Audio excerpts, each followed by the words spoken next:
So now we'll look at the mean value theorem.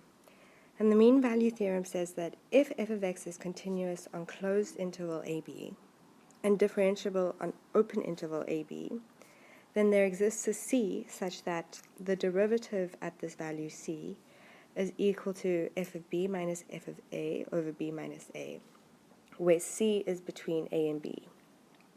What this looks like graphically is that if we have a function f of x, and this f of x is represented by this yellow curve, and this function is defined between 2 points a and b, where a and b are defined on the x-axis, respectively. Say now we want to calculate the gradient between these 2 points a and b. The gradient between these 2 points will be equal to this green dotted line.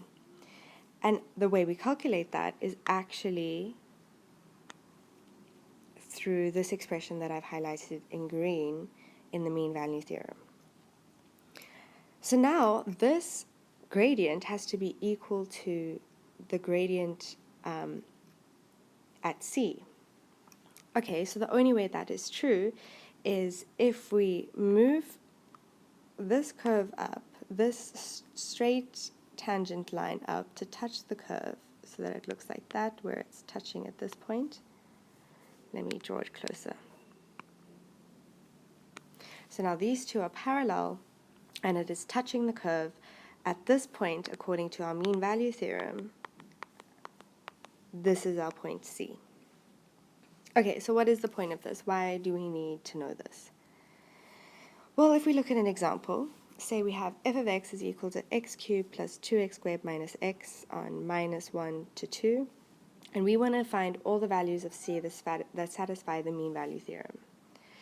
So what do we need in the mean value theorem? Let me write it again. So we have f prime at c is equal to f of b minus f at a over b minus a.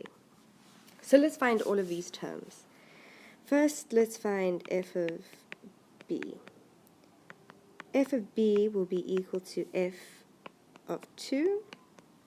And if we plug in 2 in the equation, I think it's 14. Now, if we do the same for the lower limit, f at a is going to be equal to f at minus 1, which is going to be equal to 2. In addition, we also have b minus a, which we know to be 2 minus minus 1, which is 2 plus 1, which is 3. And we can also find f prime at c by finding, let me change colors here, by finding f prime of x.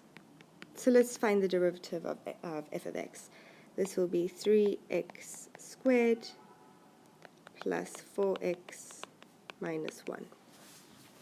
And now f of c will just be f of x, but where x is replaced by c. So f of c is, f prime of c is 3c squared plus 4c minus 1.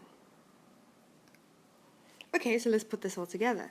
So now we have 3c squared plus 4c minus 1 is equal to fb minus fa over b minus a.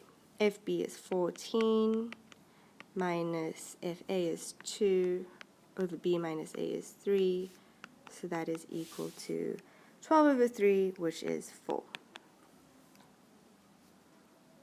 Okay, carrying on. We are going to have 3c squared plus 4c minus 5 equal to 0. And then we can solve this using the quadratic formula. So according to my notes, when I did this before, I have minus 4 plus minus the square root of 76 all over 6. And these are our two values that satisfy the mean value theorem for our example.